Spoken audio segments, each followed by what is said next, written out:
Mereka bilang ini Rp1.000, ya kan? Tapi makin lama di dalam isi riba, Rp1.000 yang dulu bisa dipakai untuk membeli 50 kg emas pada tahun 46, ketika pertama kali diberikan rupiah, hari ini diberikan tukang parkir pun tidak mau. Maka mereka ganti gambarnya dengan Soekarno-Hatta, nolnya ditambah 2, menjadi 100.000. Yang 99.000 dari mana? Ya kan? 99.000 dari mana? Dan kalau ini kita belah 2, dibelah 4, mau saya kasih 4 mahasiswa. Kemana samannya tadi itu nilainya? Ya, ini seperti sihirnya Fir'aun yang menjadikan tali sebagai ular. Nah, orang Amerika bilang, pedagang Amerika, saya juga punya kertas sendiri, namanya greenback. Tapi kertas saya punya 10.000 kali lipat dari kertas saudara. Jadi kalau Bapak Ibu sekalian, adik-adik pergi ke Washington sana, ke New York, bawa uang 100.000. Belum tentu mahasiswa punya uang 100.000 kan? Harus bekerja 2 hari untuk mendapatkan uang 100.000. Pergi ke Washington, saya mau beli Coca-Cola 1 botol. Apa mereka bilang? Apa mereka bilang? Ini kertas funny, this is funny paper, gak laku.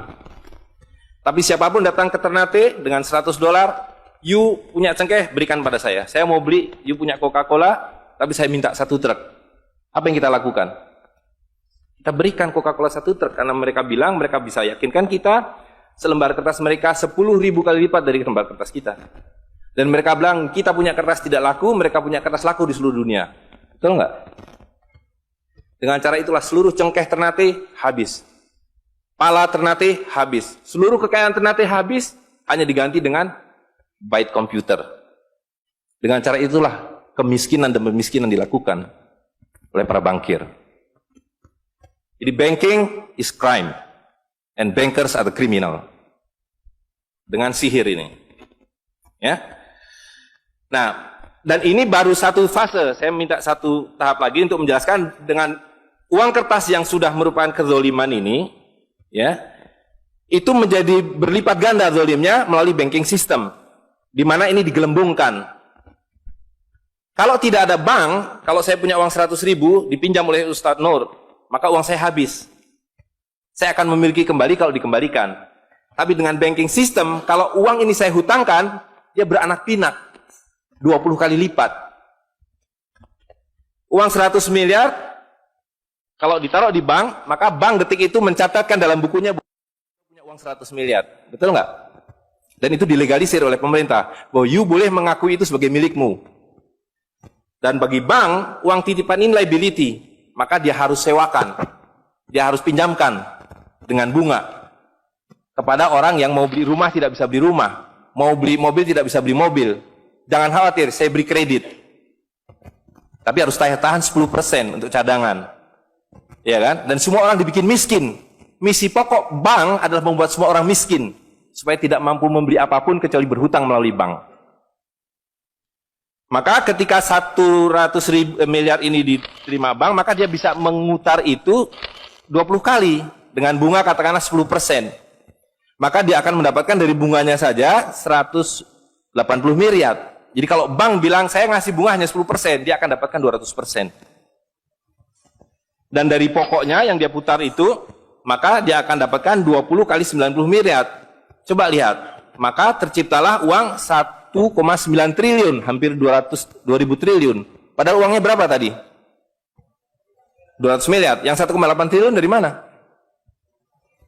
Angin, sihir. Tidak ada. Itu sebabnya setiap bank dijaga oleh satpam.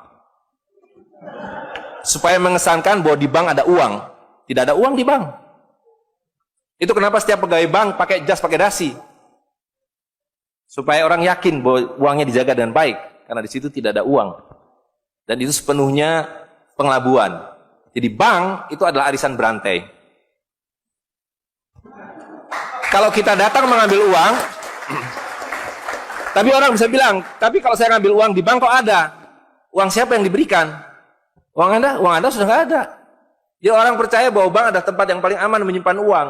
Bank adalah tempat paling tidak aman menyimpan uang. Belum Anda keluar dari pintu bank, uang Anda sudah nggak ada. Membuktikannya gampang. Datang pada hari yang sama, minta saya mau ambil uang saya hari ini. Potong telinga saya kalau Anda dapat uang, kecuali 10% dari nasabah. Bisa dipahami? Ya. Uangnya tidak ada. Itu. Nah, tapi yang perlu dipahami adalah akibatnya. Kalau kita tadi punya uang 100.000, di sini ada satu handphone, maka berapa harga handphone ini? Ceteris paribus kata ekonom. Maka harga handphone ini ada 100.000, ya kan? Tapi ketika ini digelembungkan menjadi 2 juta, sementara sumber daya alamnya tetap, berapa harga handphone ini? Menjadi 2 juta. Dan itu mereka bilang inflasi. Jadi inflasi adalah kebohongan. Lihat ya, dulu ketika Republik Indonesia didirikan, uang yang pertama dicetak adalah 1 sen, paling besar 100 rupiah, 600 rupiah. Uang 1000 pernah didesain tapi tidak dicetak karena terlalu besar. Karena dengan 1000 Anda sudah dapat beli emas setengah kilo. Pada waktu itu 1 gram emas hanya 2 rupiah. Dan mereka berjanji, jangan khawatir, setiap rupiah saya jamin dengan 1,5 gram emas. Sampai sekarang itu berlaku Undang-Undang tahun 46. Nah tapi lihat, karena uang kertas itu sihir, dicetak makin banyak, nilainya merosot. Bebeknya mah tetap, cengkehnya tetap, palanya tetap, tapi nilai uangnya yang merosot. Maka mulai tahun 52, ini pertama kali by the way, ini Bank Indonesia baru muncul tahun 52. Bank Sentral Republik Indonesia itu bukan Bank Indonesia, dulu namanya BNI 46. Tapi Belanda tidak mau. You mau merdeka, you mesti nurut saya. Hentikan BNI 46, ganti dengan bank saya, The Jeffers Bank, menjadi Bank Indonesia. Dan hentikan uang Republik Indonesia, ganti dengan uang saya, Guilders, yang kemudian berubah menjadi uang Bank Indonesia. Oke? Nah, begitu muncul tahun 52, rupiah sudah mulai tidak laku. Dibikinlah uang 1.000 rupiah. Ringkas cerita, tahun 57, uang 1.000 sudah mulai tidak laku. Dibuatlah 2.500 rupiah. Dibuatlah uang 5.000, pertama kali muncul 64, uang 10.000 rupiah. Pak Karno bilang kita sudah terlalu miskin. Maka uang 1.000 digunduli menjadi 1 rupiah yang disebut centering.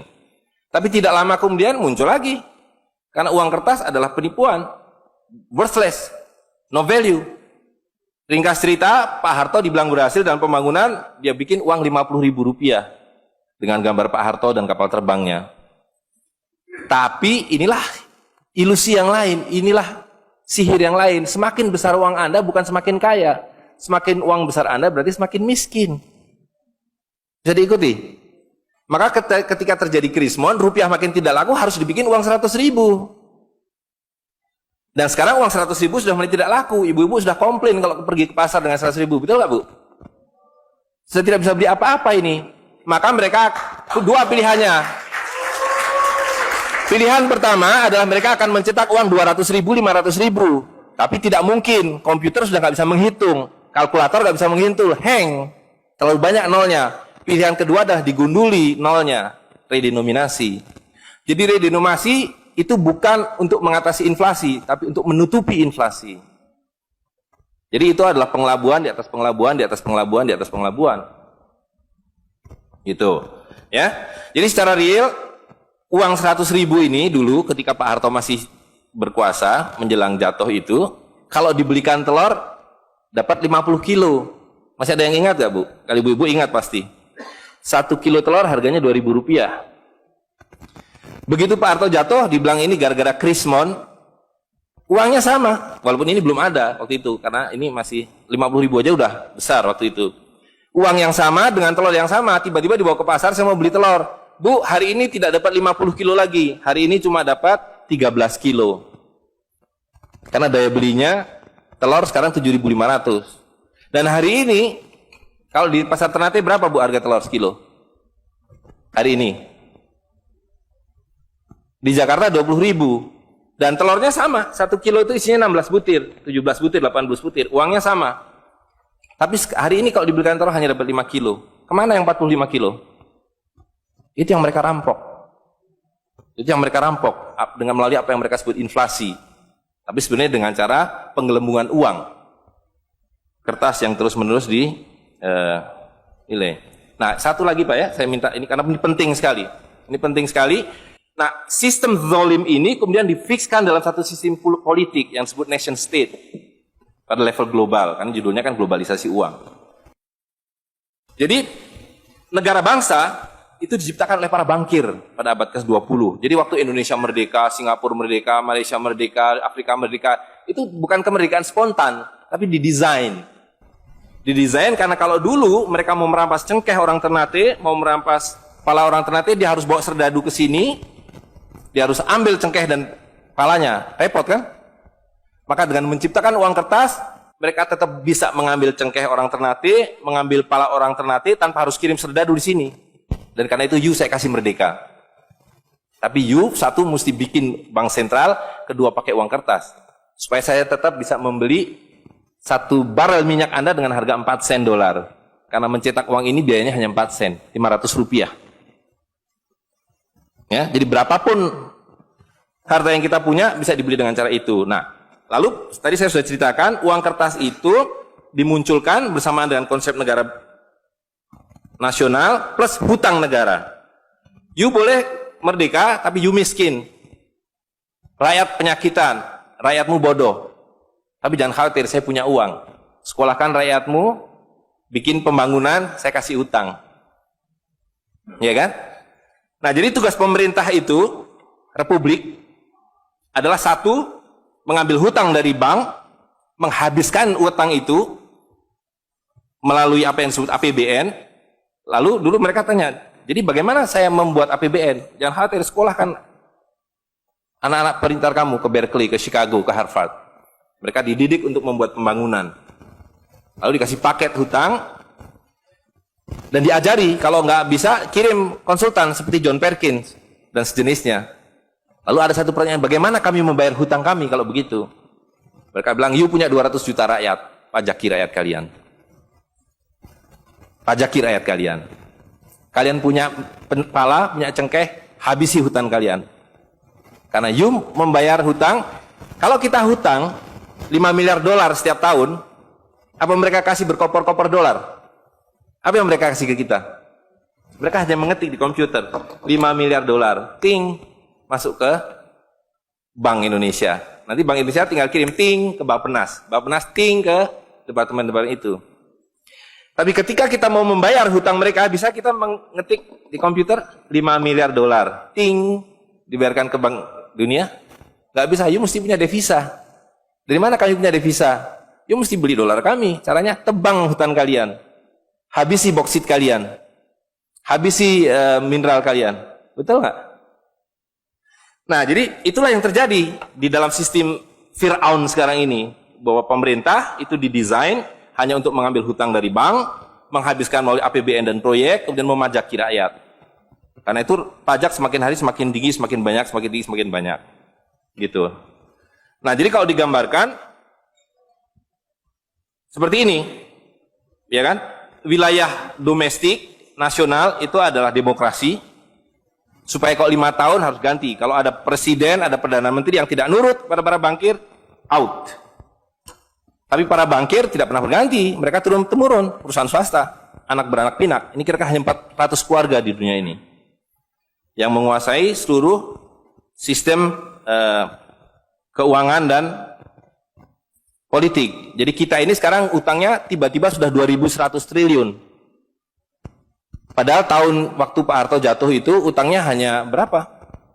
50 miliar dolar, 500 triliun. Sekarang sudah 2.000 triliun. Dan begitu kurs dolar berubah, utang kita nambah. Gitu. Dan BI tidak pernah memenuhi janjinya, karena tugas pokok BI adalah menjaga stabilitas kurs, tidak pernah bisa. Dan tidak akan pernah bisa. Apapun yang dilakukan, karena memang tidak ada nilainya.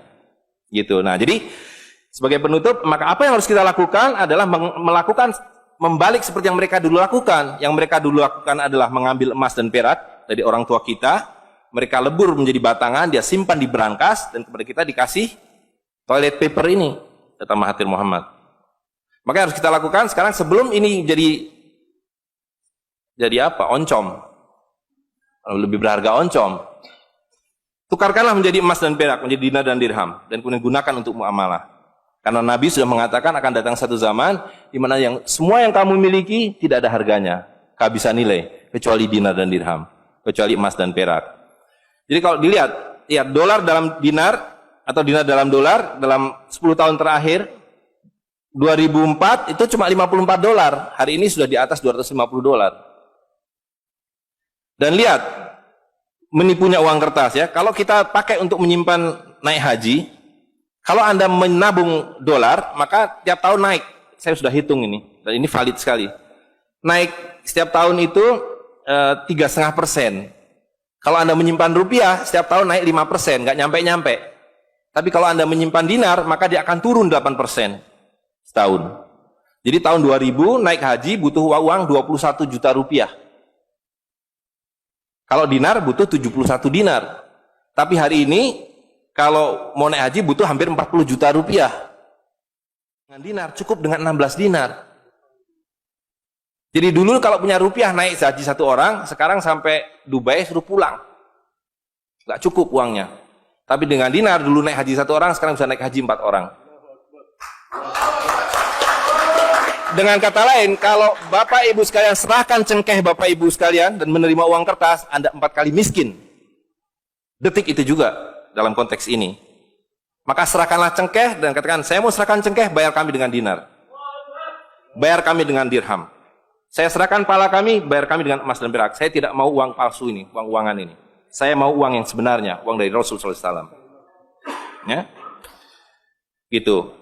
Dan harga minyak ini palsu semua. Dibilang minyak naik turun naik turun, tidak ada yang minyak naik. Kalau dengan dolar dia naik terus, tapi dengan dinar dia flat. Sekali lagi, bahwa sumber daya alam itu terbatas, maka alat tukar pun harus terbatas. Jadi ketika kita menggunakan kertas ini digelembungkan. Tapi ketika Anda menggunakan emas dan perak, ini sama. Maka sekali dia punya alat tukar, nilai tukarnya dari zaman Rasulullah SAW seekor kambing, hari ini 1 dinar dapat seekor kambing. Zaman Nabi dapat seekor ayam 1 dirham, hari ini dapat seekor ayam. Tidak ada yang berubah. Sekali lagi pemiskinan itu adalah dibikin oleh sistem. Dan tadi sudah disampaikan bahwa dari tahun ke tahun, di dalam slide yang sebelumnya dalam penjelasan itu, bahwa dinar dan dirham itu selalu dicetak oleh para sultan. Jadi lihat, ketika para sultan berkuasa, para sultan berikan emas dan perak pada rakyat. Para sultan kemudian disingkirkan, diganti oleh para bankir, emas dan perak mereka ambil, diberikan kertas. Itu yang terjadi dari abad ke-19. Maka alhamdulillah pada hari ini kita melihat bahwa kesultanan sudah kembali dengan dinar dan dirham.